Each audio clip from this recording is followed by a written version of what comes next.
Hello, I'm Ray Newcomb. And I'm Brooke O'Leary. Let's check out what's happening this week at Endicott.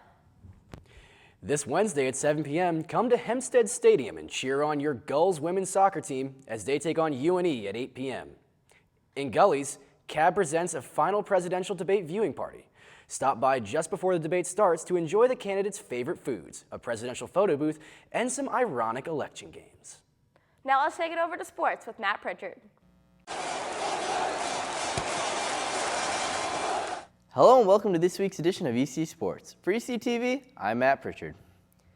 NEFC Offensive Rookie of the Week Joe Koloski and Defensive Rookie of the Week Grayson Maddox helped the football team remain undefeated in their conference with a 35-14 victory over Maine Maritime. The team will host conference opponent Western New England Saturday at 12. The women's soccer team continued their impressive season, going 1-1 on the week. They dropped a game to Tufts before bouncing back with a big conference victory at Western New England. CCC Rookie of the Week Hannah Pesky notched 2 goals to lead the Gulls to a 4-0 victory. They will travel to Wentworth on Saturday before rounding out their regular season at Gordon on Tuesday the 25th. The men's side went 1-2 on the week, dropping games to Daniel Webster and Babson College. The victory came against conference opponent Western New England. The Gulls will host their season, like the women's side, at Wentworth and at Gordon. The field hockey team went 0-2 on the week, dropping games to UNE and Salve Regina. They will look to bounce back at Nichols on Friday the 21st. The women's volleyball team beat Wellesley but dropped games to Wesleyan and Ithaca this past week. They'll travel to Western New England Wednesday and Roger Williams on Saturday. The men's and women's cross-country teams hit the trails this past weekend at the WNE Invitational. The men's team finished 5th out of 21 teams, while the women's team finished 4th out of 22 teams. They will take a break from action this weekend. The equestrian team finished 4th out of 11 teams at the Bowdoin Show this past weekend. They will look to improve on their finish in the Colby Sawyer Show Saturday the 22nd. That's all for this week in EC Sports. For ECTV, I'm Matt Pritchard. Make it a great week, Gulls.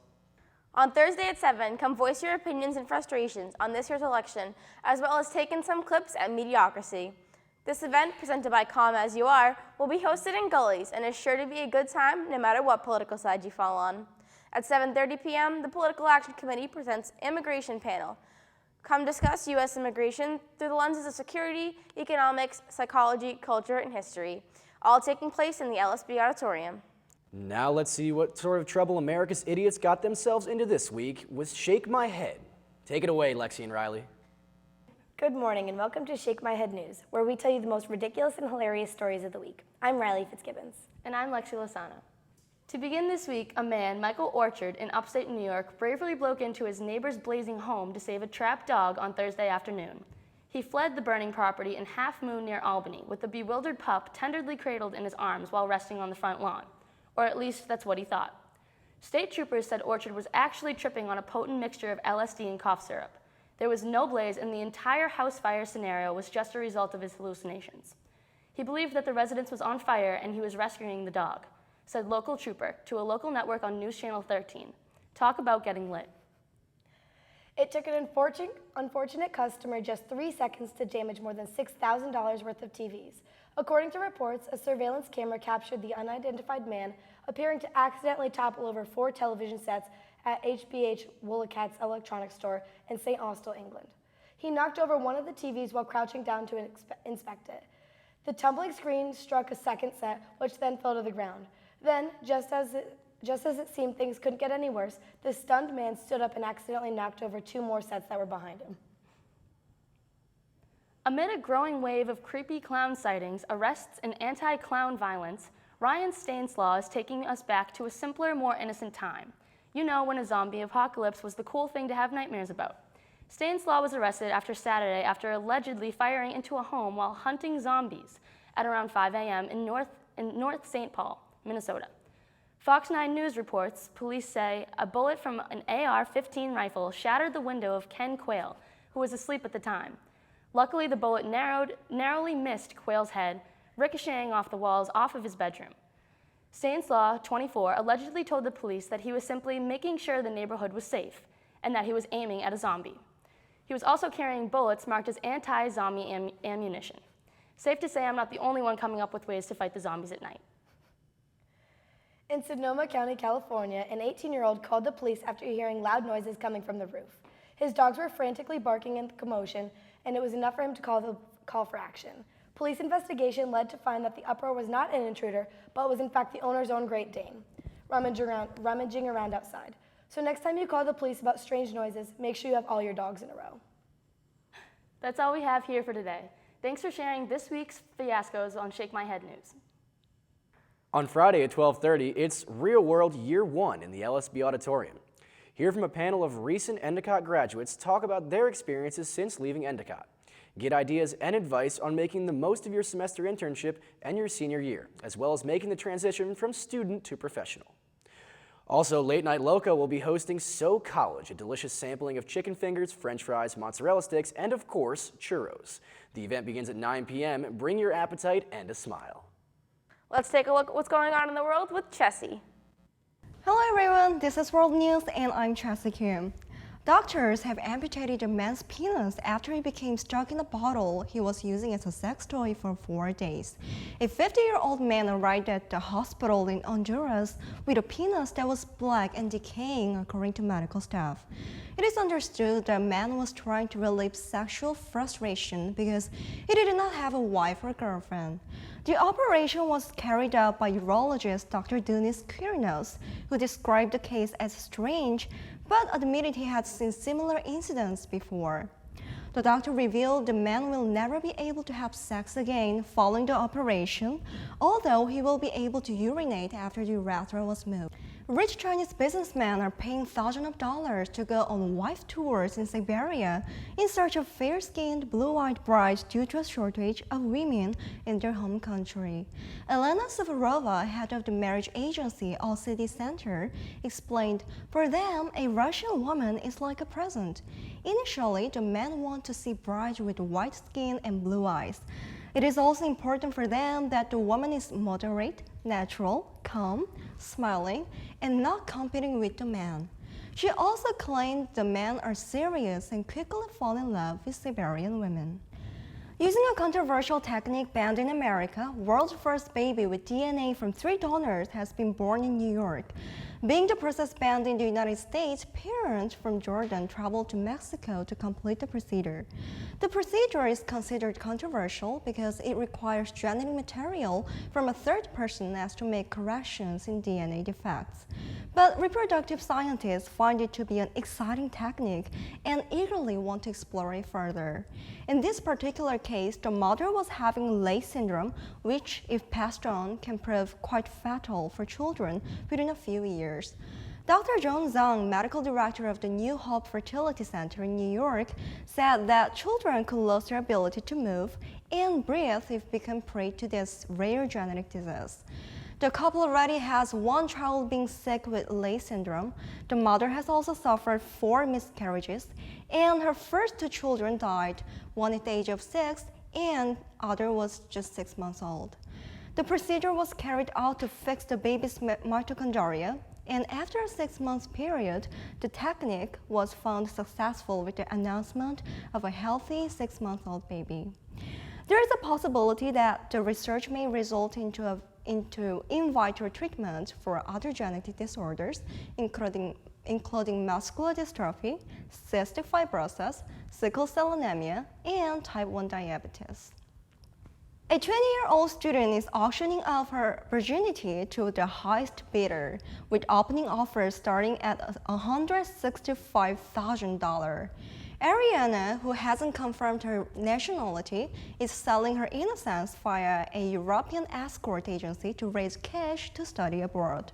Her online profile describes her as 5 feet 6 inches tall, 115 pounds, with blonde hair, blue eyes, and natural breasts.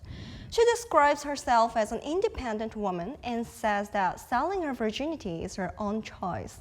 She also said that her parents are unaware of her decision, but it seems like she has no problem explaining it to them. Ariana hopes that the highest bidder is a gentleman who deals sensitively with the situation. She said that perhaps it will also be a man she would like to see more often after their sexual encounter. And Ariana is not alone in the bidding war. Her best friend Lolita is also auctioning her virginity. Her reasons for offering herself online are currently unknown. Chad Evans, the international footballer who was cleared this week of raping a 19-year-old woman after a retrial, had said there should be more education on issues surrounding alcohol and consent, saying when they are drunk, think twice about it. Evans, who was found guilty of rape in 2012, had his conviction quashed in April after judges ruled evidence relating to the complainant's sexual history could be included in the second trial.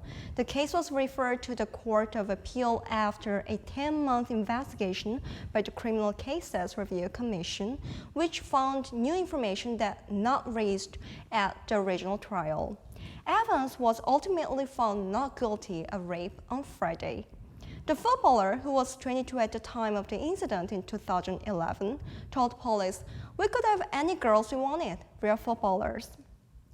Now he says he wants to speak to young players who may hold a similar attitude about the risk they are taking when consent is not clear.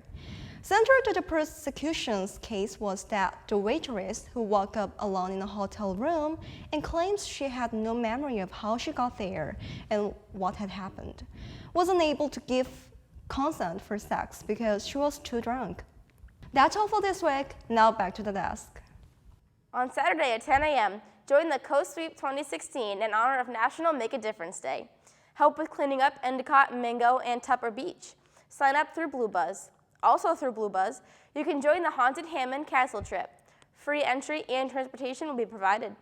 All students are required to take transportation to and from the event, and the bus will leave from the Post Center bus stop. At 10:30 p.m. on Saturday, bring your singing voice and some courage as the Lodge hosts their karaoke night. Sing for your friends and get a voucher for food. Earlier today, I took some time to sit down with a couple members of the newly formed Endicott Gulls roller hockey team and got an interview. Take a look now. Hello, I'm Ray Newcomb. I'm here with Captain Corey Eisenband and Pat Malone of the Endicott Gulls roller hockey team. How you doing, gentlemen? Good, how are you? Very good. How you doing, Ryan? Good, good. So it's a pretty short interview, so let's get right into it. I wanted to direct my first question at you, Corey, as you were pretty much the founder of this team. What inspired you to found this team? You know, here at Endicott, we just started our Division III program this past year. For hockey, yeah? For hockey, Yep. for ice hockey. And there was a club ice hockey team previously. That got eliminated after the D3 team was created. I figured there's a shortage now of places to play for hockey players here at Endicott. Obviously, there's new recruits that came in for the ice hockey team, and here there was already a ton of hockey players who now had nowhere to play. So you now basically filled a gap. So I basically said, why not fill a gap with a roller hockey team?